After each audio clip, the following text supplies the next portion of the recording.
말씀의 제목은 큰 물 앞에서 하늘을 바라보라입니다. 큰 물 앞에서 하늘을 바라보라. 이 말씀의 제목으로 하나님의 말씀 오늘 함께 나누도록 하겠습니다. 우리는 살아가면서 어떤 문제가 생기면 당연히 대부분 이 방법부터 어떻게 이 문제를 해결할까의 방식을 찾게 됩니다. 어디에 도움을 요청할지, 어떠한 선택이 리스크를 최소한으로 하고 좀 안전한 선택이 되는지, 혹 대비할 다른 수단은 없는지 우리가 생각을 해보게 되는 것이죠. 저 역시 마찬가지고 많은 성도님들이 그렇게 살아오셨을 것이라 생각을 합니다. 근데 그러한 방법들을 찾았을 때 그 방법이 나에게 맞는지는 사실 그렇게 깊이 생각하지는 않은 것 같습니다. 하지만 세상이 모두 다 그런 식으로 문제를 해결해 나간다면 우리도 그 방법을 선택하고 그 해결해 나아가는 것이죠. 그렇기 때문에 오늘 우리는 이 본문에 등장하는 이 다윗의 고백에 조금 더 집중해 보기를 원합니다. 왜냐하면 오늘 다윗은 그러한 선택과 세상이 말하는 방식을 선택하지 않았고 조금은 다른 선택을 하고 있기 때문입니다. 오늘 다윗이 가지고 있었던 그런 가치관들, 우리 인간이 얼마나 부질없는 존재이고 그런 부질없는 존재가 생각하는 방법이 한낱 헛것에 불과하다 라는 그러한 생각들을 함께 나누고, 다윗이 그렇다면 문제를 어떻게 해결해 나갔는지 그것을 함께 살펴보면서 우리가 종국에는 다윗과 같은 고백을 하나님께 올려드릴 수 있는 인생, 그런 인생이 저와 여러분의 인생이 되기를 간절히 소원합니다. 오늘 그 말씀을 놓고 이 두 가지로 살펴볼 텐데, 첫 번째는 헛된 존재를 붙들어 훈련시키시는 하나님을 기억하라입니다. 헛된 존재를 붙들어 훈련시키시는 하나님을 기억하라. 1절을 보시면 다윗은 하나님을 나의 반석이라고 이렇게 부르면서 찬양을 시작하는 걸 보게 됩니다. 여러분, 흔히 우리가 반석이라고 말을 할 때 우리가 생각하는 이미지가 있지 않습니까? 흔들리지 않는 어떤 그런 안전한 곳, 정말 이 안전한, 흔들리지 않는 집안, 안전한 상태, 혹은 너무나도 우리가 흔들리는 인생을 살고 있기 때문에 흔들리지 않는 피난처 등을 생각할 때 우리는 보통 이 반석이라는 단어를 사용하곤 합니다. 근데 오늘 말씀에 나오는 다윗의 고백은요, 조금 그 의미가 좀 다르게 표현이 되어 있는 것을 보게 되죠. 하나님을 나의 반석으로 모시면서 그 뒤에는요, 하나님께서 싸움을 가르치시고 전쟁하게 하신다라는 참 아이러니한 말을 던지고 있는 것을 보게 됩니다. 내 손을 가르쳐 싸우게 하시며 나의 손가락을 가르쳐 전쟁하게 하시는 이런 고백을 하고 있는 것이죠. 근데 왜 이런 고백을 하고 있는가? 우리는 이 다윗의 시편들이 거진 모두 다윗의 경험으로부터 나온 다윗의 고백임을, 찬양임을 우리는 함께 살펴보았습니다. 여러분, 다윗이 원래 어떠한 존재였습니까? 그는 목동이었습니다. 목동. 여러분, 가축을 돌보는 사람을 목자라고 하지 않습니까? 근데 여러분, 가축을 돌보는 어린아이가 바로 목동입니다.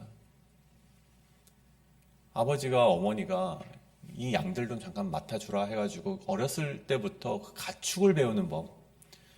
그러니까 아마도 이 다윗이 하나님께로부터 선택을 받지 못했다면 계속해서 그런 목축업으로 계속해서 나아가는 인생이 되었겠죠. 어려서부터 부모님을 대신해서 양을 치는 지극히 평범한 자가 바로 다윗이었다는 것입니다. 여러분, 그런 가축이나 돌보는 어린아이가 이 블레셋의 거인, 이 골리앗 앞에 서게 되었을 때 얼마나 여러분 그가 생각이 많았겠습니까? 싸우는 방식도 몰랐고 전쟁의 경험이 전무후무한 정말 그런 인생이 다윗의 인생이었는데, 그 골리앗 앞에 섰을 때 얼마나 그 인생이 정말 부질없는 존재인가라는 것을 깨닫지 않았겠습니까? 그나마 피지컬이라도 좋았다면 비벼볼 만할 텐데 여러분, 그렇게 견줄 수 있는 상태가 아니었죠. 근데 이때 어떤 일을 합니까? 사울 왕이 이 당시 만들 수 있는 최고의 노트구와 갑옷과 이 자신의 그런 갑옷과 칼을 다윗에게 전해 줍니다. 여러분 생각해 보십시오.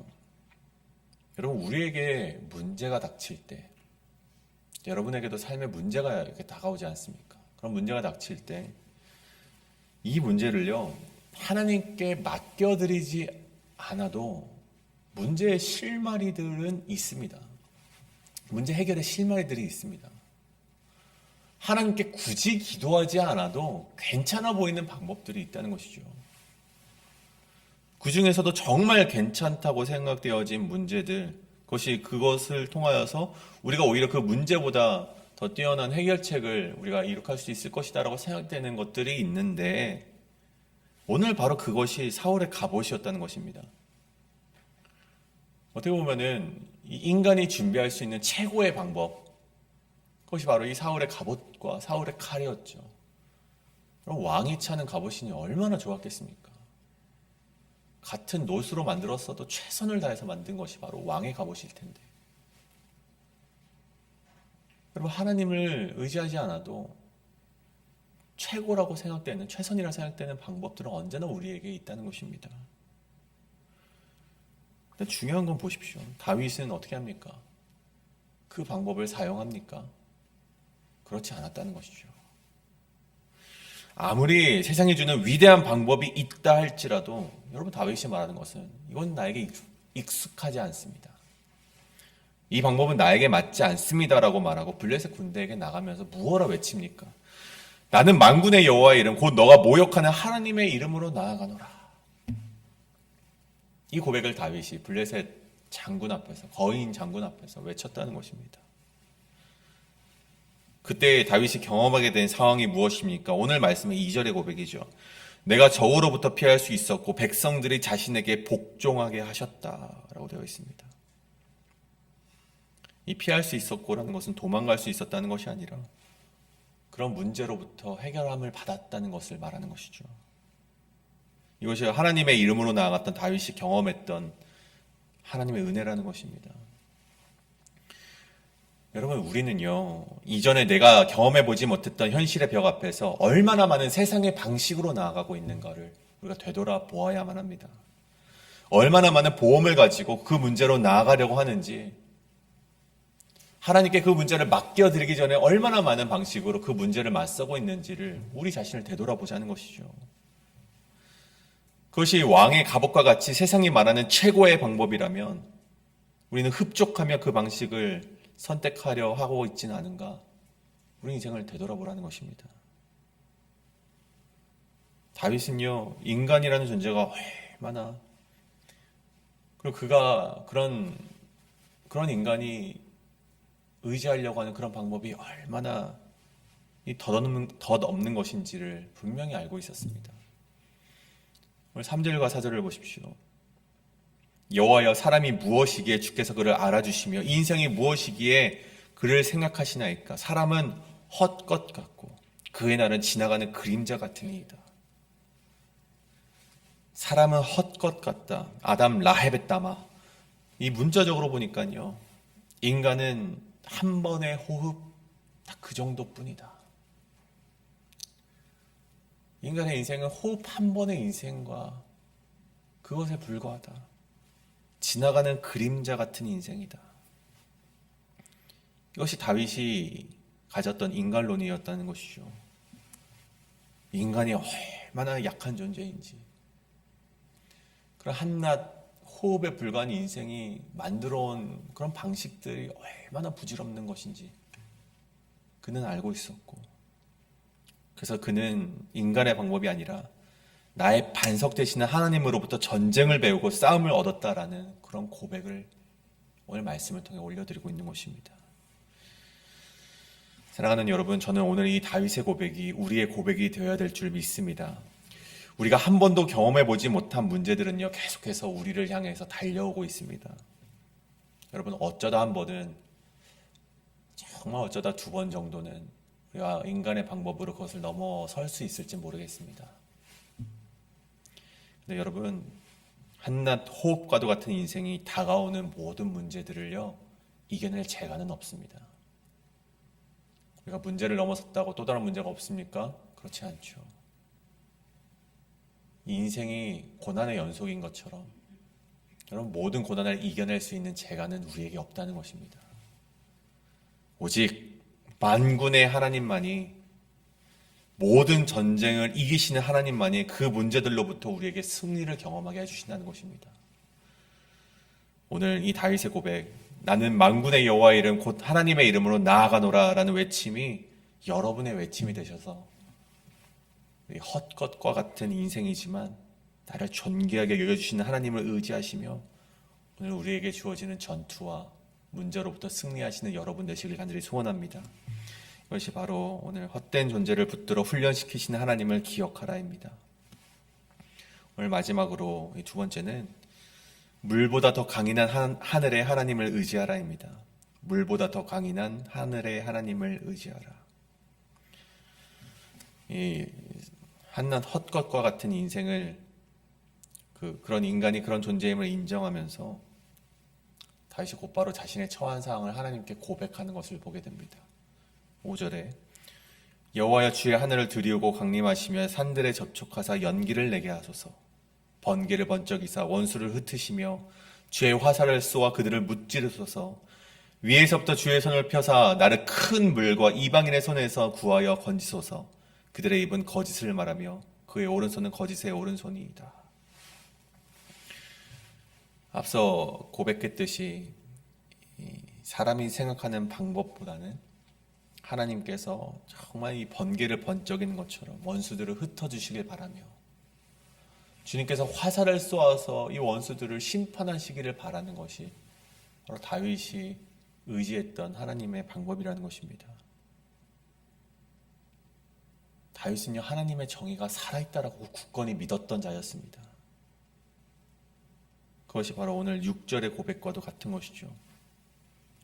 그래서 오늘 본문을 통해서는 다윗이 인생에 어떠한 가치관을 가지고 살았는가, 우리가 그것을 엿볼 수 있다는 것입니다. 이번을 보십시오. 다윗은 어떠한 이 가치관을 가지고 살아갔는가. 오늘 말씀을 보면 다윗은 자신을 괴롭히는 적들을 가리켜서 7절에 보면 큰 물이라고 표현을 합니다. 성경에 보면 이 물에 대한 굉장히 큰 상징들이 많이 있습니다. 이 노아의 홍수 때처럼 홍수로 심판하시는, 물로 심판하시는 하나님을 보실 때는 이 물도 심판의 도구가 될 수도 있고, 누구든지 목마르거든 내게로 와서 마시라는 예수님의 말을 통하여 본다면 이 물은 생명이 되기도 합니다. 근데 오늘 말씀에서 나오는 이 물은요, 원수들의 위협과 통제할 수 없는 문제를 가리킬 때 사용되는 그런 상징적인 의미를 가진다는 것이죠.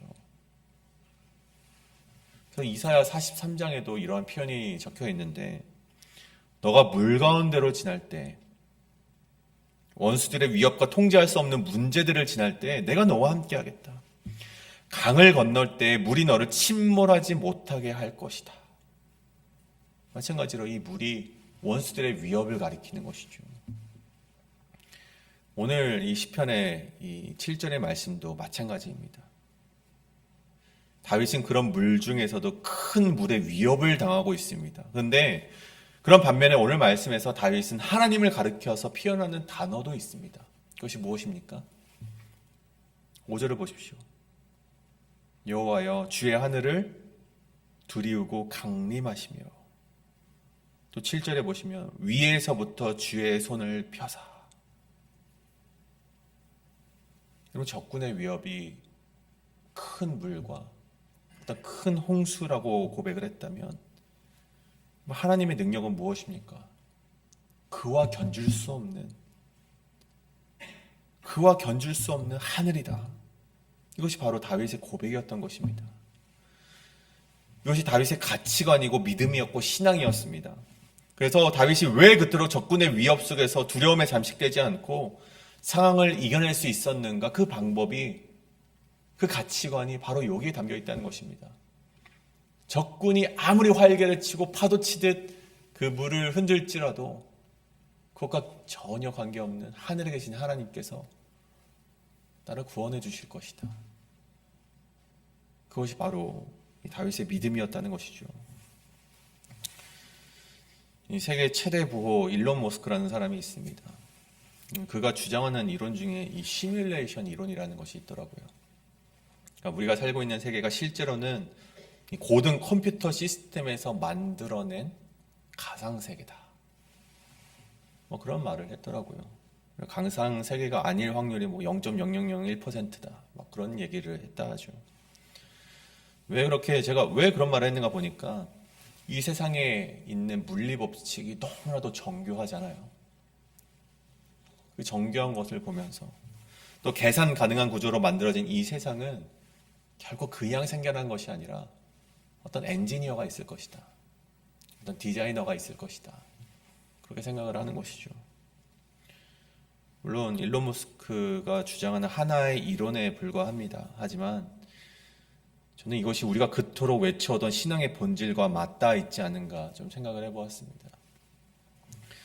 여러분, 우리 역시 시뮬레이션이라는 표현을 사용하고 있지는 않습니다만, 여러분, 우리 그리스도인들 역시 이 세상을 누가 창조했다고 생각합니까? 하나님께서 창조하시고, 하나님께서 디자인하시고, 하나님께서 엔지니어로서 이 세상을 이루어 가신다는 것을 우리가 믿지 않습니까? 여러분, 다윗은요, 이 세상을 창조하셨고 디자인하신 그분을 의지한다면 내 삶에 일어난 고난과 고통마저도 이겨내게 해주실 것을 믿었습니다.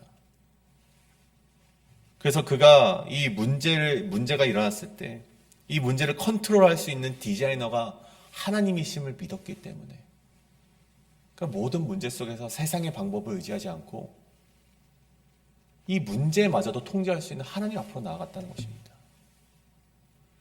여러분, 모세를 보십시오. 모세도 이 물이라는 적군에 이제 뒤에서는 적군이 계속해서 쫓아오고 있고 앞에도 해결될 수 없는 위협, 이 홍해가 있었습니다.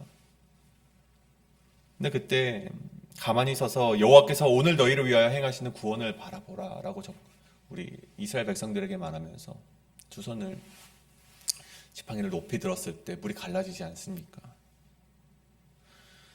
여러분, 다니엘이 사자굴이라는 죽음의 위기 앞에서도 하늘의 하나님을 향한 신앙을 내려놓지 않고 그 결과 하나님께서 그를 살리셨다는 것을 우리는 알고 있습니다. 하나님께서 이 땅을 디자인하셨기 때문에, 하나님 아버지께서 이 땅을 컨트롤하시기 때문에 모두 가능한 일이었습니다. 여러분, 성경은 언제나 그 문제보다 크신 하늘의 하나님을 의지한 자들이 어떻게 보호를 받았는지를 증언하고 있다는 것이죠. 그래서 성경은 우리에게 분명한 방향을 제시하고 있습니다. 우리가 인생의 큰 물을 만났을 때 무엇을 먼저 보는가가 우리의 신앙의 본질이라는 것입니다. 여러분은 삶의 문제를 맞닥뜨렸을 때 여러분은 무엇을 바라보고 계십니까? 이 문제를 해결해 줄 어떤 사람을 찾으십니까? 아니면 이 문제를 해결할 어떤 방식을 먼저 찾고 계십니까? 여러분, 물을 보면 두려움이 커지지만 하늘을 보면 기도가 시작된다는 것입니다. 그래서 저는 오늘 우리의 기도가 오늘 다윗과 같이 주여 주의 하늘을 들이우고 강림하소서, 이 삶의 주도권이 땅이 아니라 하늘에 있음을 인정하는, 하나님께서 이 문제를 모두 핸들하실 수 있다는 것을 기억하며 나아가시는 저와 여러분의 신앙이 되시길 간절히 소원합니다. 그래서 오늘 우리가 이 말씀을 붙듣고 좀 이렇게 살아가며 또 기도했으면 좋겠습니다. 우리에게 문제가 닥쳤을 때 먼저 방법을 찾기 전에 기도하는 사람, 상황을 분석하기 전에 먼저 하늘을 바라보는 사람. 그래서 이번 한 주 우리 앞에 작든 크든 우리에게 어떠한 싸움이나 어떤 물과 같은 위협이 다가오게 될 때 우리가 나는 만군의 여호와 하나님의 이름으로 나아간다 라고 고백하는 내가 되게 하여 주시옵소서. 이렇게 이 시간 함께 기도하며 나아가는 이 시간 되시길 간절히 소원합니다. 우리 함께 이것을 놓고 함께 기도하며 나아가시겠습니다. 기도합니다.